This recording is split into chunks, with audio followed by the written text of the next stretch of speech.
Agora é o Evangelho puro, simples, de Jesus. O Evangelho da verdade. Não são textos em pedra, palavra viva no coração. É palavra viva no coração.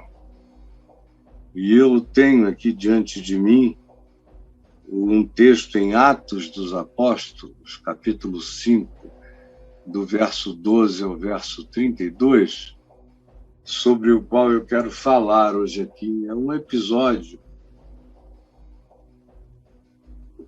que tem a ver com o que aconteceu com os apóstolos e com a comunidade dos discípulos em Jerusalém, logo depois do dia de Pentecostes. E como, cheios do Espírito Santo, eles pregaram. E Pedro se levantou e falou, convidou-os ao arrependimento.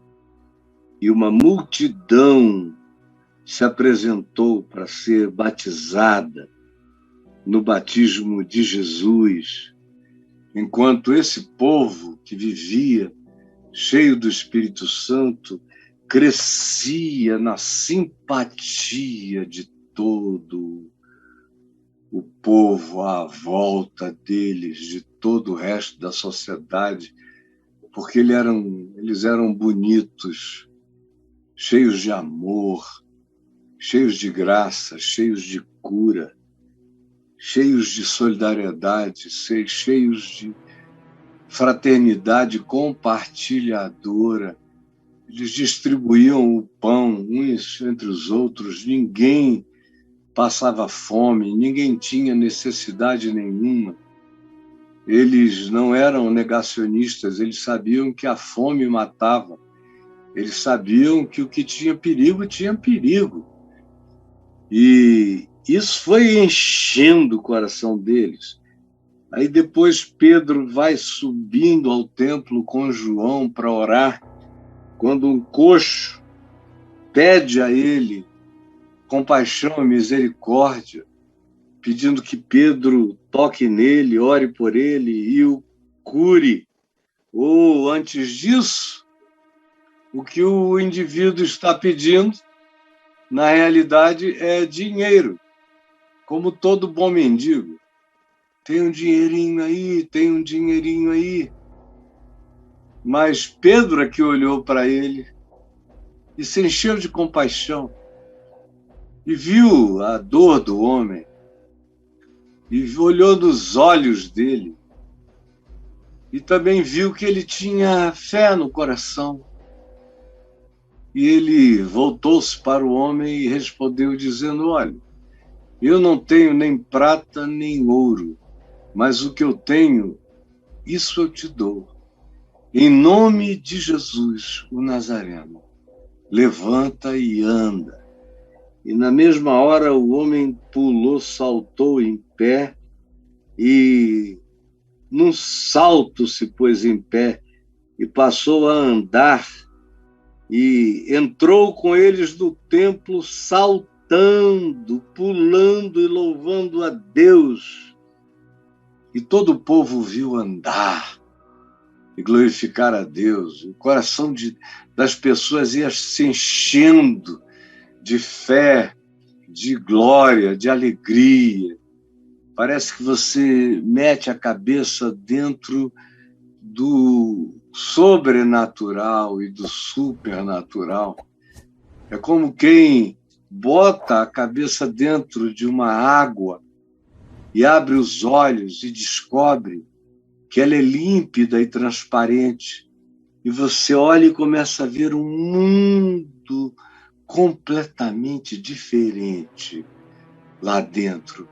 É como adquirir fé e botar o rosto para dentro da dimensão do espírito e abrir os olhos e ver essa outra dimensão.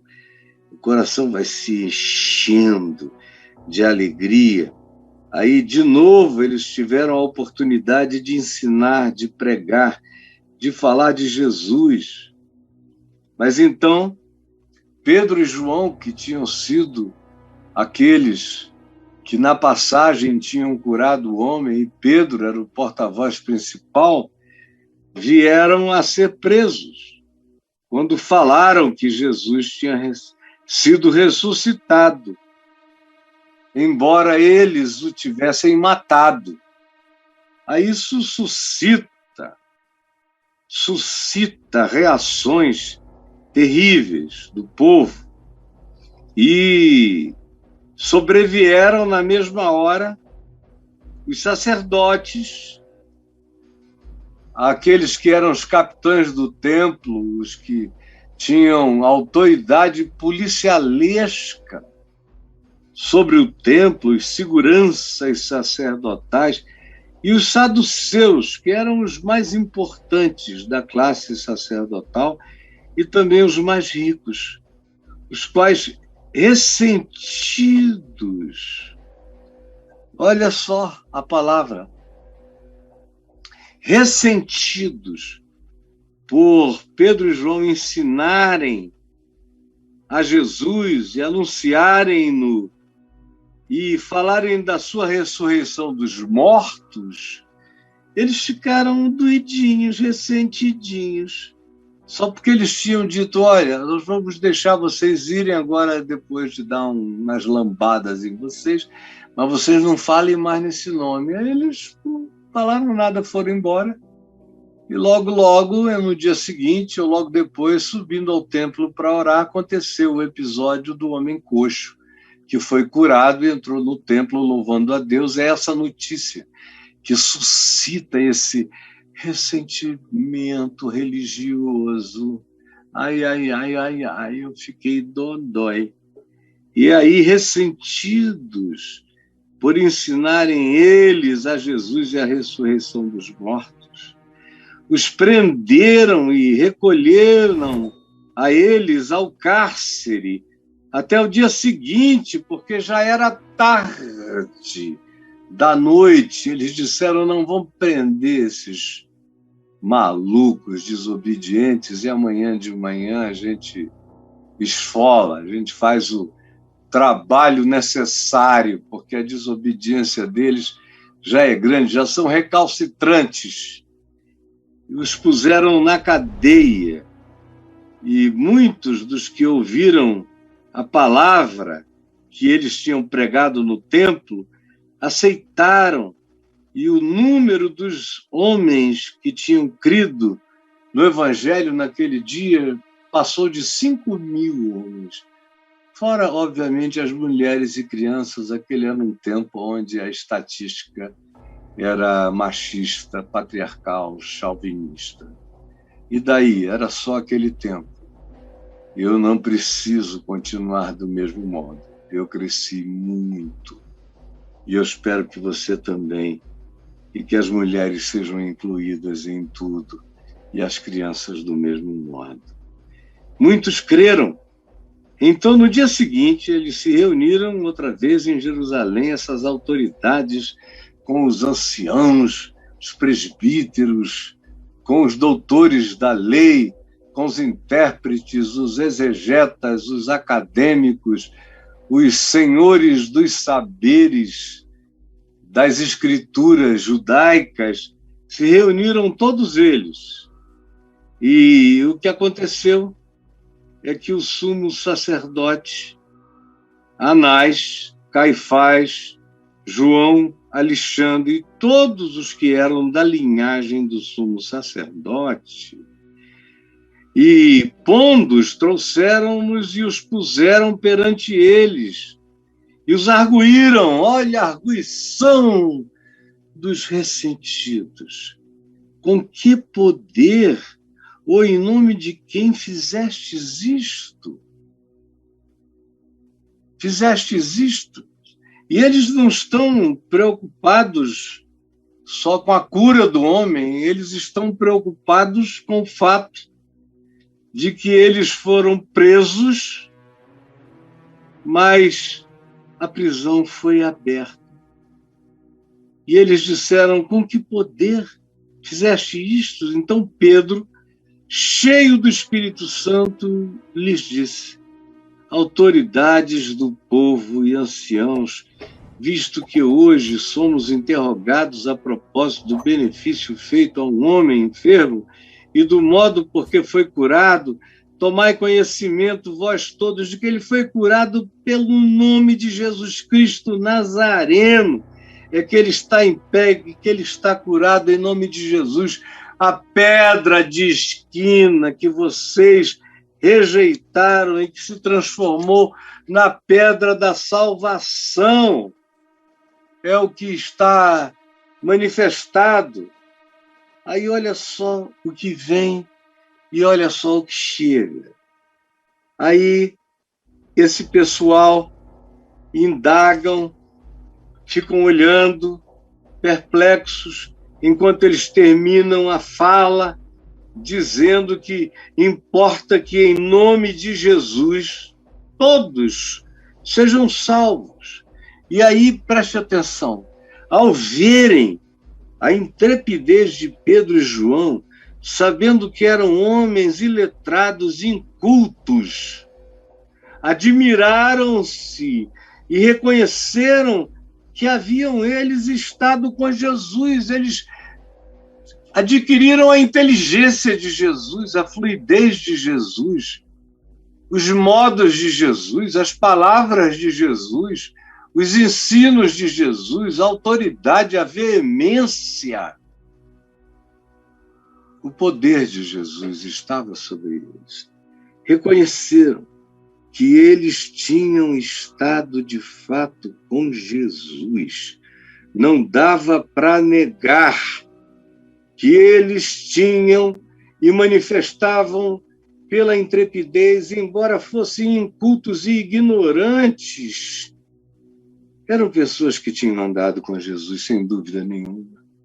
Andar com Jesus faz, de fato, aquele que anda com Jesus melhorar em tudo. Você passa a pensar melhor, a falar melhor, a ter autoridade, a ser despojado de medo, a ganhar confiança, a não ficar fazendo média em cima do muro, tergiversando em relação à verdade, caminhando com dubiedade em relação ao Evangelho. Não.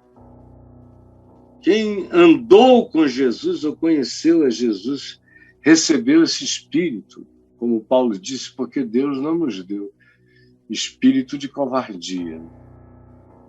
Não nos deu espírito de covardia, mas de poder, de amor e de moderação, como a gente viu na carta do pastor Rodrigo Coelho, que eu li no início. Ousada, assertiva, não fulanizou nada, mas chamou pelo nome, indicou o perigo, mostrou a vala. Fez isso com autoridade simples e com coragem e intrepidez no Espírito Santo, o que é raro, raro, raro nesses dias. Raro, raro. Eu estou organizando, junto com outros amigos queridos, um evento que vai acontecer para nós como uma gravação no Zoom, na segunda-feira que vem, às 5 horas da tarde, com cerca de 200 líderes dos mais sérios do Brasil e de outros brasileiros, professores em universidades americanas, dos mais sérios, dos mais respeitados. E eu fui ligando, chamando um por um, e a maioria desses que eu liguei são meus amigos. Faziam parte da diretoria da Associação Evangélica Brasileira comigo desde 1990, na caminhada e na construção da EVB. E eles foram logo dizendo, sim, estou dentro, claro. Eu expliquei que era para a gente gravar um Zoom com gente de respeito, não com moleques inconsequentes falando em nome de Jesus, mas gente que viveu vida íntegra. Gravar um Zoom com cerca de 200 deles.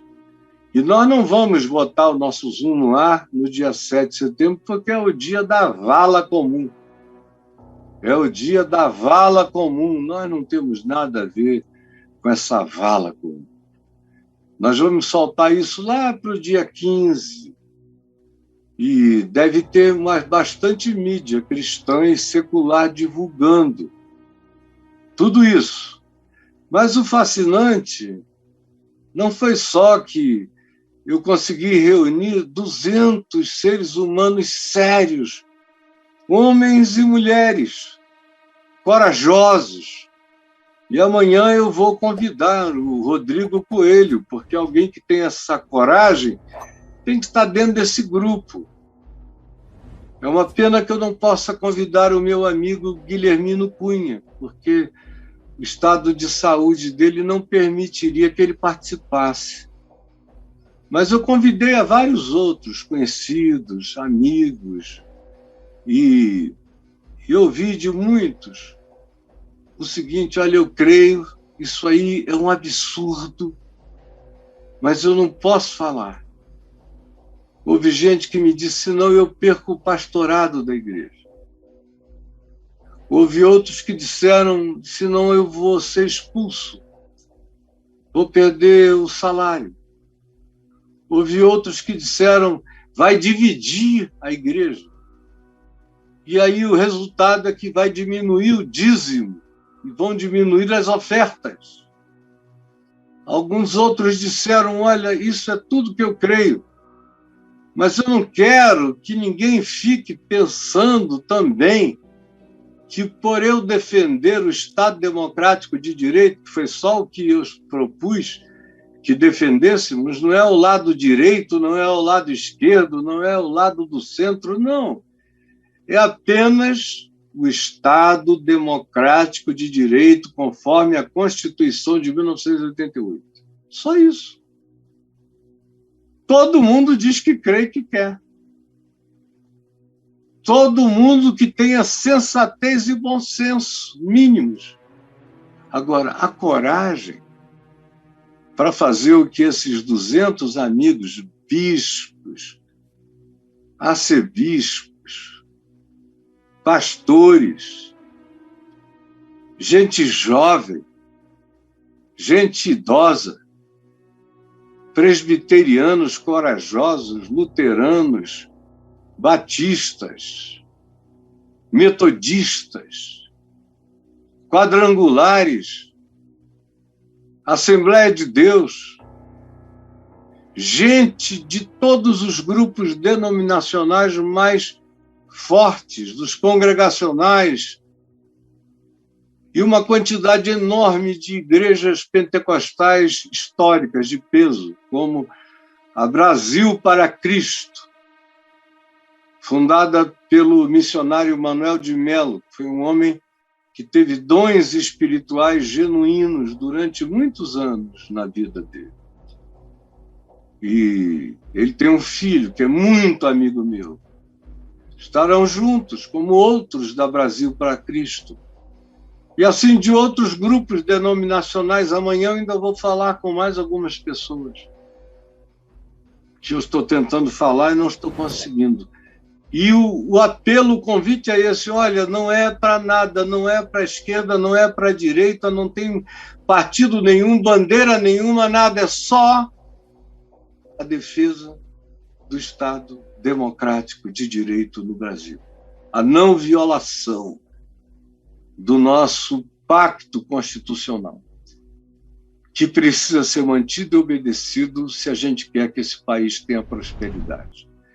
Ele não vai prosperar com magias religiosas, nem com magias ideológicas. Ele só vai prosperar com ordem, progresso, trabalho, perseverança, investimento na educação, na saúde, na inteligência, nas melhores condições de vida, em água limpa, em esgotos fechados, em preparação para tratarmos o meio ambiente com respeito e reverência, para que não alimentemos as calamidades climáticas, nem sobre nós e nem no resto do mundo.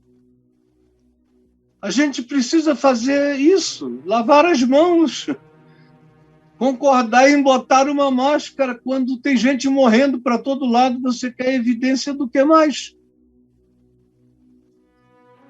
Você ainda é contra a vacina? Veja como a vacinação incompleta já fez o número de mortos cair drasticamente. Se a gente completar, vai diminuir, vai chegar uma hora que pode zerar, especialmente se trouxerem logo as doses de reforço para os mais idosos.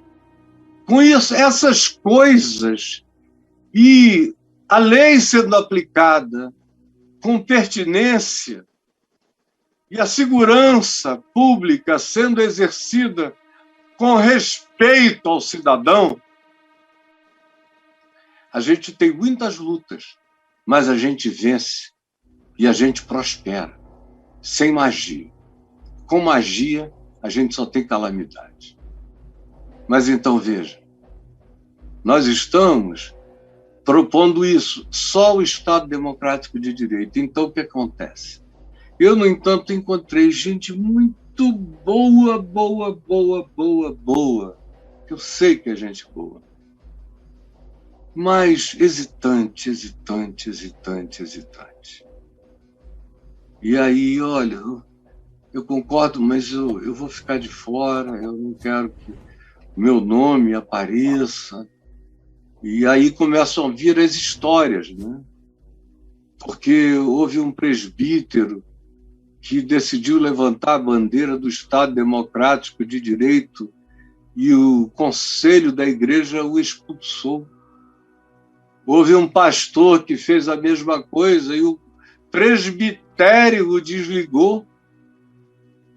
E aí você vai vendo como somente na igreja presbiteriana, que não é disso, a corrupção entrou de tal maneira, e tem gente ganhando aqui salários de assessoria fabulosos, não fossem terem se permitido a essa cooptação perversa, anti-evangelho, à qual se entregaram.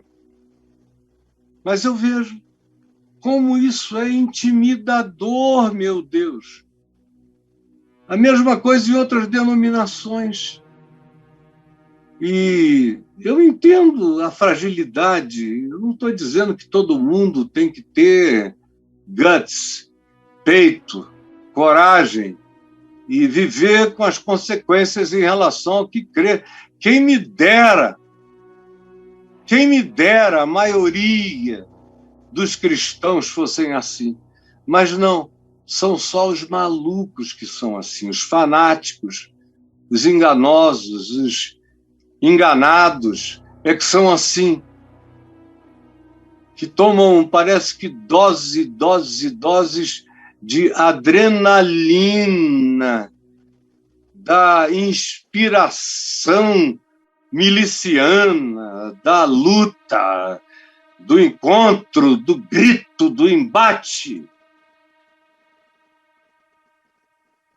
Mas não há poder do Espírito Santo. Então, o que acontece depois disso é que eles, sendo levados ao Sinédrio, o Sinédrio reunido, viu o que tinha acontecido, questiona eles mesmos reconhecem o que eles fizeram, nós não podemos negar. Aí chamam esses homens e querem saber deles por quê. E Pedro diz: julgai se é justo diante de Deus ouvir-vos antes a vós outros do que a Deus, pois não podemos deixar de falar das coisas que vimos e ouvimos. Depois, ameaçando-os, ainda os soltaram, não tendo achado como os castigar por causa do povo. Eles só respeitam o povo, porque todos glorificavam a Deus pelo que acontecera. Ora, aquele homem que tinha sido curado tinha mais de 40 anos de idade. E aí prossegue aqui dizendo: uma vez soltos, eles procuraram os irmãos e lhes contaram todas essas coisas, como o Senhor estava agindo no meio deles poderosamente. Então diz o verso 31, tendo eles orado, tremeu o lugar onde estavam reunidos. Todos ficaram cheios do Espírito Santo e com intrepidez anunciavam a palavra.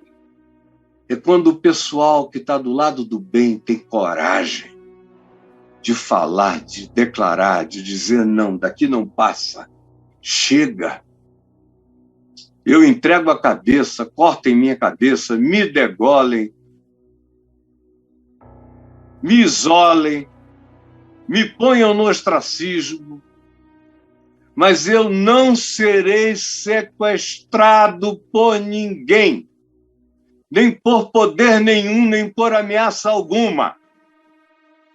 E graças a Deus, ainda há entre nós aqueles 7.000 joelhos que não se dobraram ainda a Bolsonaro. Graças a Deus, há um remanescente que não se vergou nem se vergará. Aí se prossegue dizendo que da multidão dos que creram era só um coração e a alma, como a música linda da cantata do querido Guilherme Kerr, aqui em Atos dos Apóstolos, da multidão dos que creram, era só um coração. E aí eles viviam com esse amor, com essa graça, dando testemunho de Jesus e praticando o Evangelho como ato de bondade, de exemplo, de inclusão, de cura, de milagre.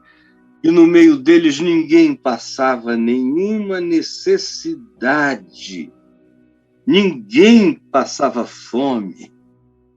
Tinha segurança alimentar na consciência desses homens cheios do Espírito Santo, eram também cheios de realidade, não tinha negacionismo. Quando é o Espírito Santo que se derrama sobre nós, não há lugar para nenhuma forma de negacionismo.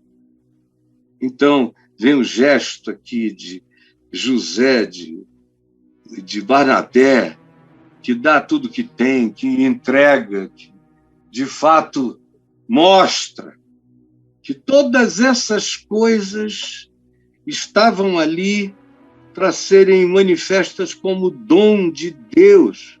Aí a gente dá um salto aqui e chega no capítulo 5, no verso...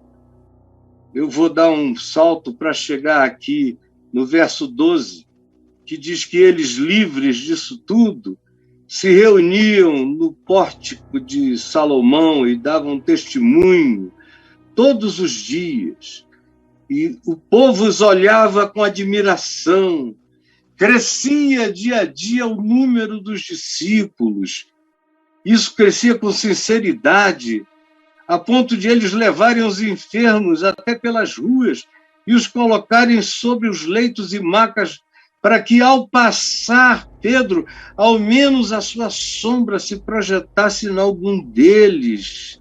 Afluía também muita gente de todos os lugares. Então, levantando-se de novo o sumo sacerdote, todos os que estavam com eles vieram, e agora, olha, e diz que a seita dos saduceus ficou tomada de inveja.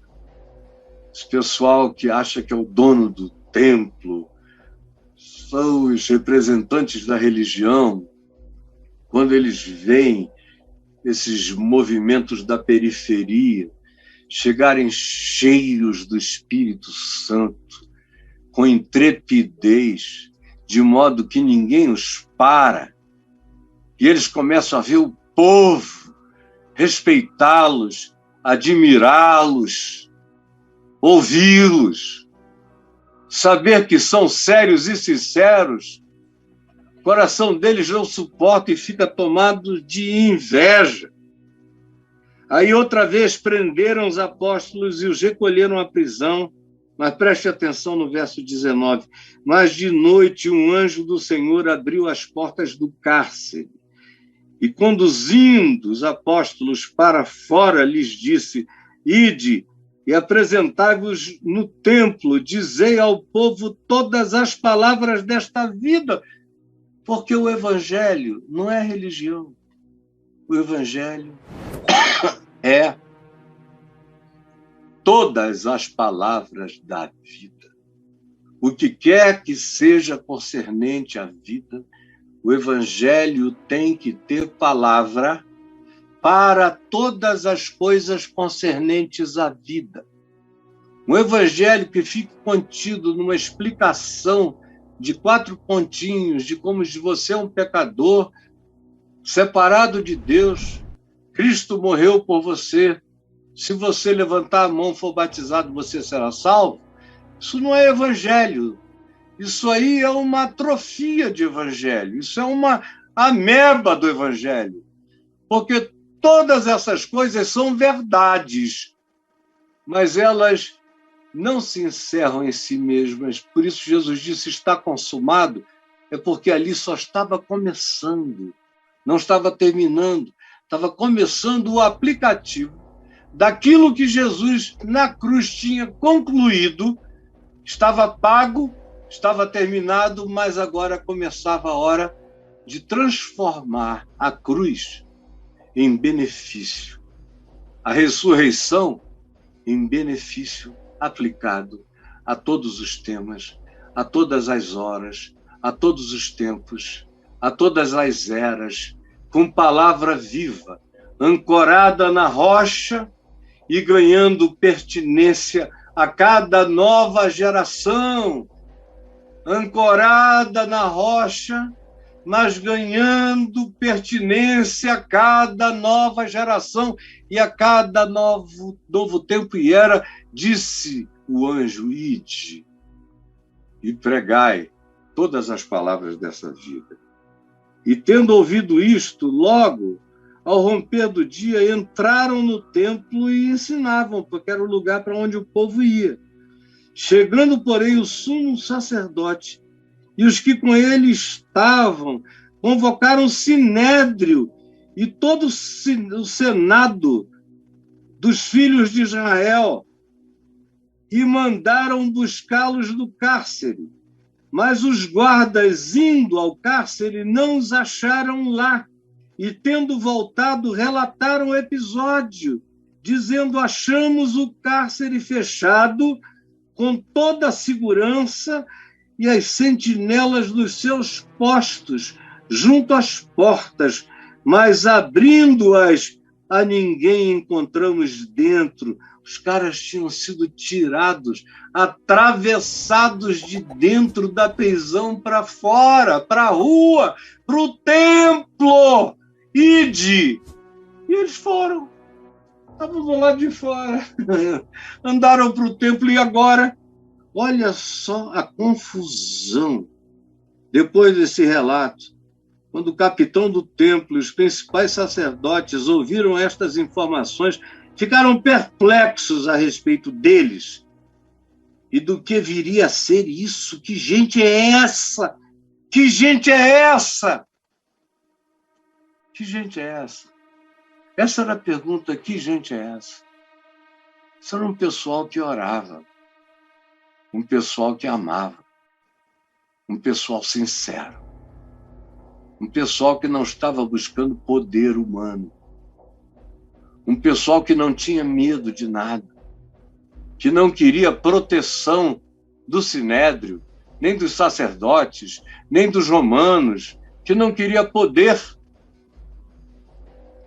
Como outro dia eu contei aqui a história de um apóstolo brasileiro que disse ao seu grupo de discípulos que sem política o evangelho não prosperava na terra. Aí alguém não entendeu e falou, como? Como assim, apóstolo? Aí ele disse, já imaginaram Jesus morto na cruz? Se não fosse Nicodemos e José de Arimateia, o corpo de Jesus teria ficado pregado na cruz por 3, 4 dias, iria apodrecer na cruz. Os corvos viriam comer os olhos dele, picá-lo todo, ele ficaria lá. Ou então, quando fosse tirado, 3 dias depois, dizia o apóstolo, iria ser jogado numa vala comum. Iriam cobri-lo de terra e ele não ia poder ressuscitar. Porque ele não ia sair ressuscitando assim, todo ferrado, como se fosse o apocalipse dos zumbis, e sair com terra na cara. Então, vocês vejam como até Jesus precisou da política e dos políticos para que a mensagem que nós temos tivesse essa beleza que ela tem. Vocês já imaginaram? De onde a gente está vindo, do não tenho prata nem ouro, mas o que eu tenho, isso te dou. De onde a gente está vindo, dessa intrepidez que não tinha medo, que não bajulava, que não chupava o saco de ninguém. Vejam só de onde a gente está vindo, de um pessoal que, proibido de pregar, pregava. E pior ainda, ia pregar dentro do templo daqueles que tinham poder de proibir e de prender, que era uma espécie de senado também, de lugar de poder religioso e político. E como eles foram presos, e como eles saíram de dentro da prisão, que continuou com as portas cerradas, os guardas à porta, na frente da porta. Não dava para abrir porque batia no guarda. Mas não tinha ninguém lá dentro. O anjo disse, ide e pregai todas as palavras dessa vida. E foi o que eles fizeram. E aí, encontrados, são outra vez convocados, só que agora os sacerdotes e todo o senado dos filhos de Israel, os que mandaram buscá-los no cárcere, eles agora não tinham mais coragem de fazer nada. Ficaram perplexos. E aí se diz, nesse ínterim chegou alguém que lhes disse, eis que os homens que recolhestes no cárcere estão no templo ensinando o povo. E eu tenho encontrado amigos aqui dizendo, não, eu vou apoiar o que está aí, mesmo que seja um golpe de Estado, porque quem quer que dê o golpe sabe que nós evangélicos estamos do lado, então ninguém vai nos perseguir. Meu Deus, a gente está vindo dessa raiz para essa Nutella aviadada, que é tudo menos fé no Evangelho de Jesus. A gente vem dos apóstolos de Cristo para esses apóstolos do engano e da mentira e do interesse mais perverso.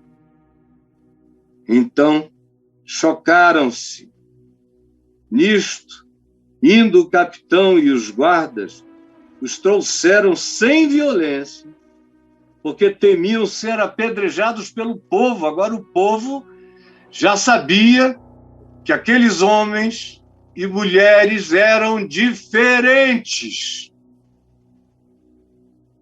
Estavam vinculados a um Deus que não temia políticos, nem prisões, nem ameaças, nem nada. Num tempo em que o arbítrio humano das autoridades era absoluto para fazer o mal contra os outros. Eles só respeitavam o povo que podia, de repente, mesmo sem democracia, tascar pedra na cabeça dos invejosos. Então eles foram levados ao sinédrio e o sumo sacerdote os interrogou, dizendo: expressamente vos ordenamos que não ensinasseis nesse nome. Contudo, encheste Jerusalém com a vossa doutrina e quereis lançar sobre nós o sangue desse homem. A gente não tem nada a ver com isso. Então Pedro e os demais apóstolos afirmaram: antes importa obedecer a Deus do que aos homens. O Deus dos nossos pais ressuscitou a Jesus, a quem vós matastes, pendurando-o no madeiro. Deus, porém, com a sua destra, o exaltou a príncipe salvador, a fim de conceder a Israel arrependimento e a remissão dos pecados. Ora, nós somos testemunhas. Testemunhas. Nós somos testemunhas. E para eles essa era uma palavra que significava: a gente está aqui para o que der e para o que vier, para a vida e para a morte, para a liberdade ou para a prisão.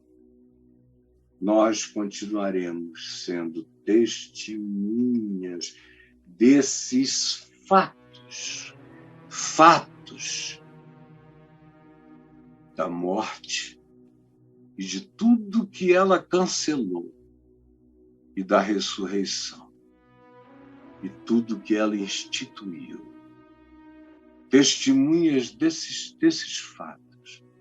E bem assim o Espírito Santo testemunha em nós, conosco, que Deus outorgou aos que lhe obedecem o Espírito Santo que sobre nós nos traz esse poder, essa autoridade, essa capacidade de atravessar as paredes dos cárceres sem medo.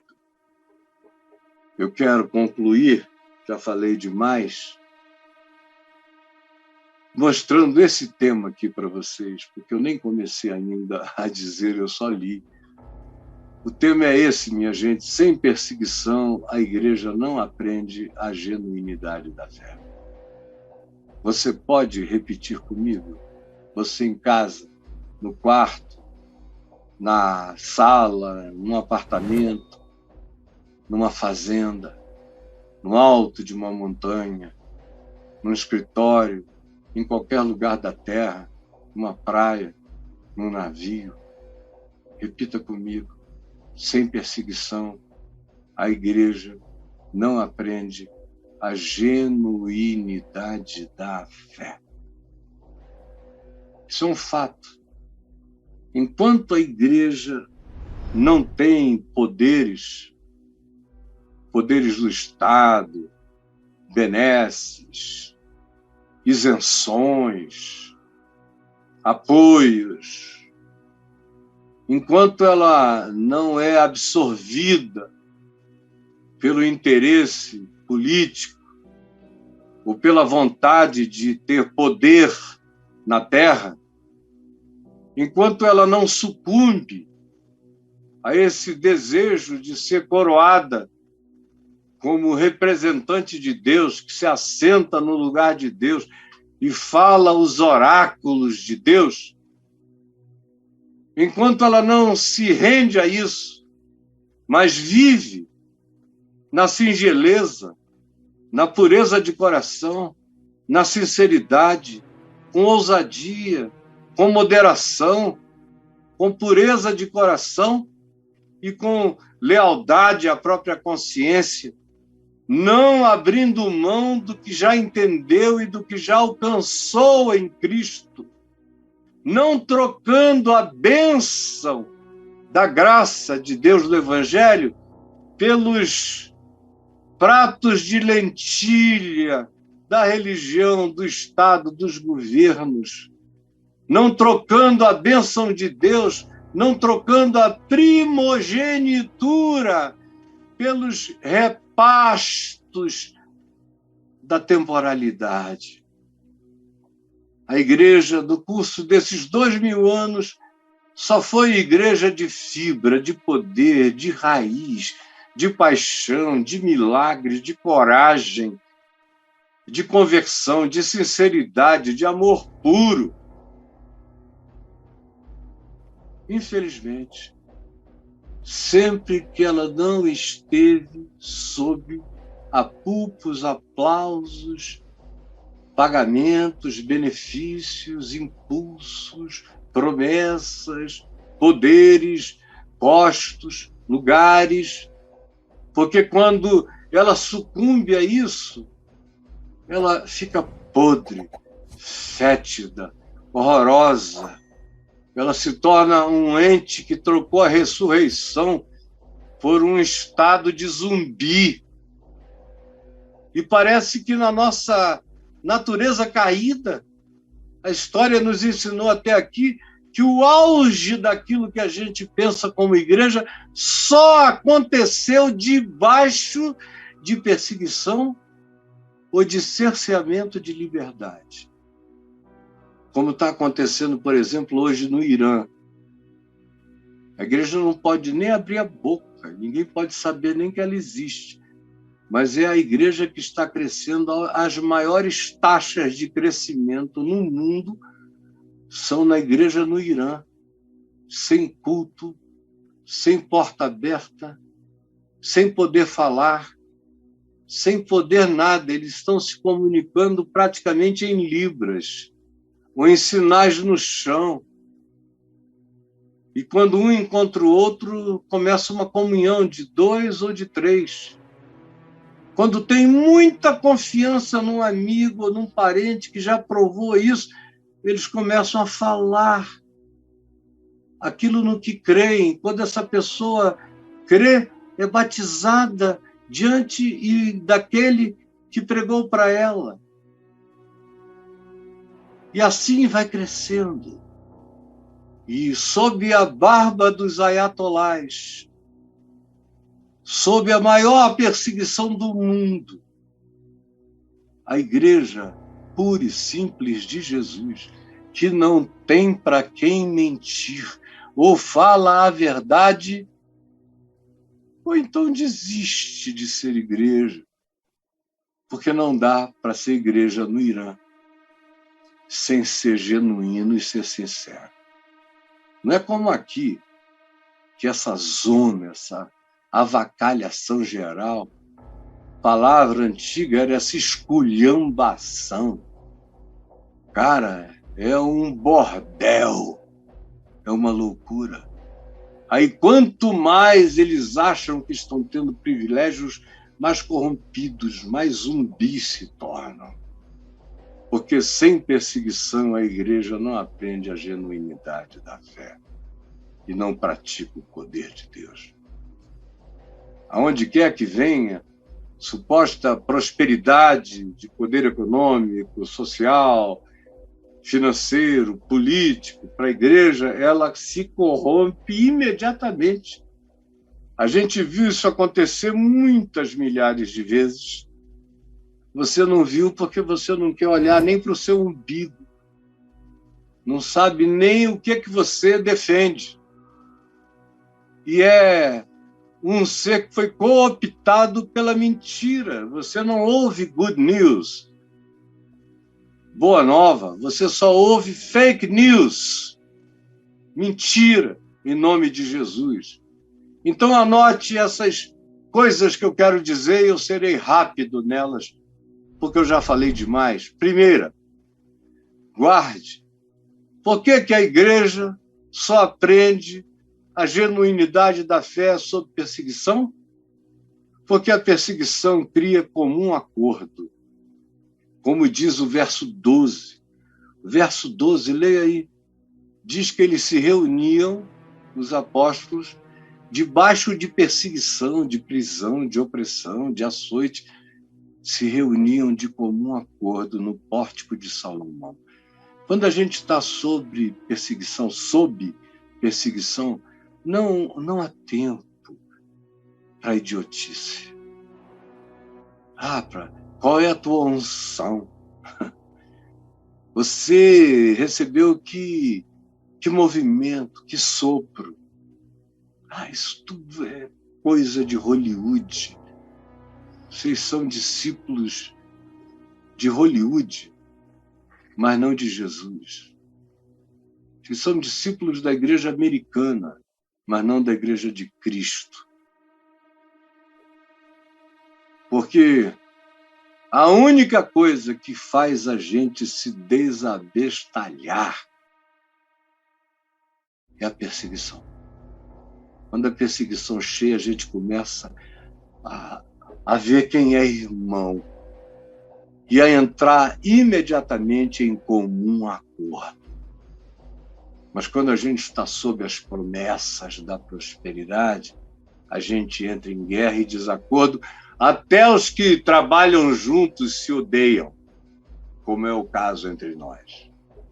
Segunda coisa, anote, guarde, porque a resistência que vem pela dificuldade, pela perseguição, produz autoridade inspiradora. Leia aí entre os versos 13 e 16. Os que olham de fora se inspiram, dizem: esse pessoal não está aqui para brincar. Esse pessoal está aqui, eles não recolhem a cabeça. Eu sou da terra da tartaruga. O que eu vou contar agora é totalmente politicamente incorreto. Mas eu fui criado na cultura do século XIX, fui para o Rio de Janeiro e tive que me adaptar ao século XX. Estou agora no meio, já vivendo um quarto do século XXI. Então já atravessei um bocado de coisa.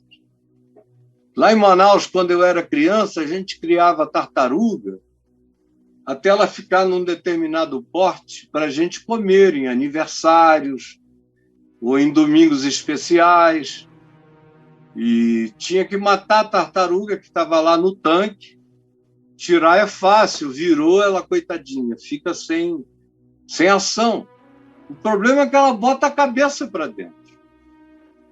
E para você tirar a cabeça da tartaruga lá de dentro, o modo, gente, é um modo muito, muito, muito ruim, muito estranho, sabe? Parece assim, tortura da Santa Inquisição.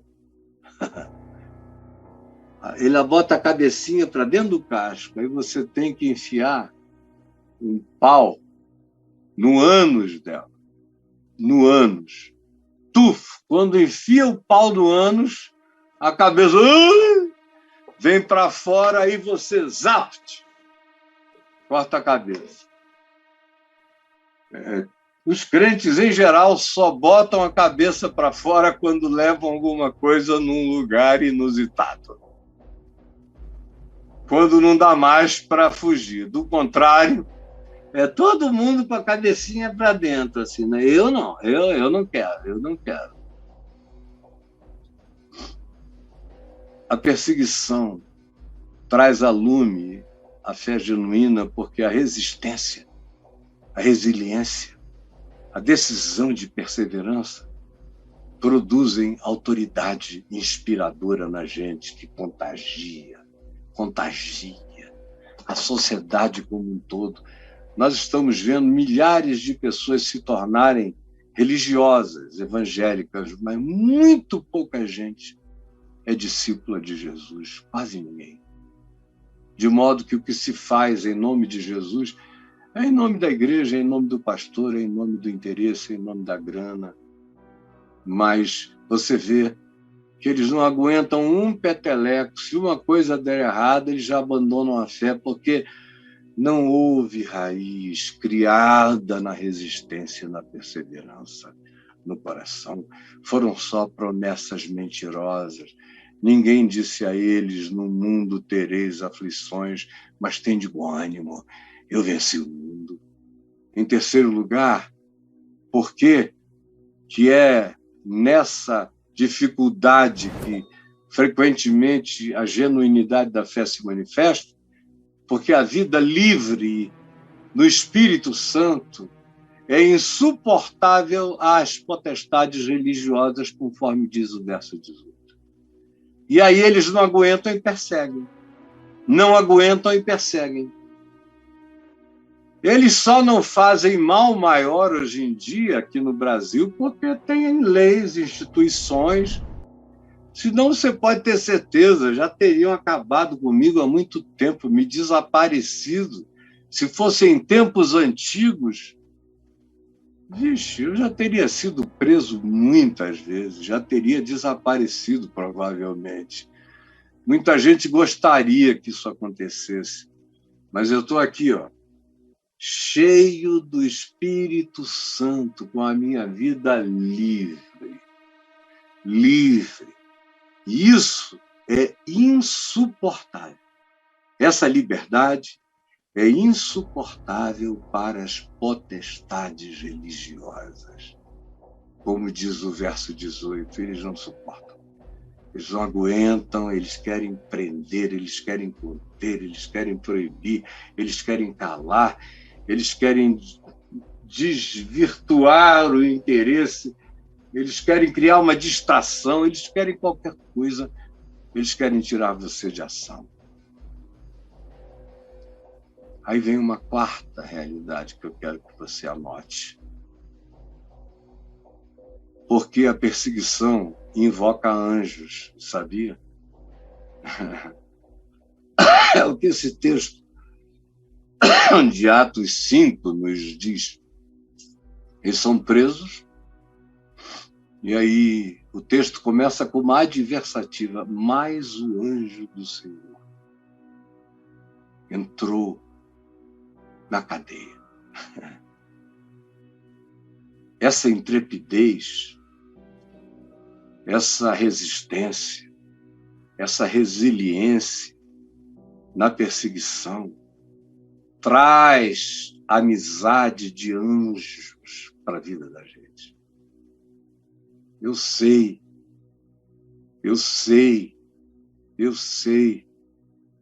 que pela misericórdia e graça, favor imerecido, eu tenho anjos amigos que abriram portas para mim de muitas cadeias, quebraram muitos grilhões, arrebentaram muitos decretos e pisaram sobre muitas maldições, andaram adiante, abriram portas, concederam a palavra, revalidaram a vocação, ide e falai todas as palavras desta vida. E quem anda nessa consciência, cheio desse espírito, com amizades celestiais, não tem medo de falar todas as palavras de verdade pertinentes a esta vida. Guarde isso. E em quinto lugar, veja o que eu quero que você guarde sobre a dificuldade, sobre a perseguição, produzir genuinidade de fé em quem nasceu do Espírito Santo, da palavra genuína do Evangelho. Por que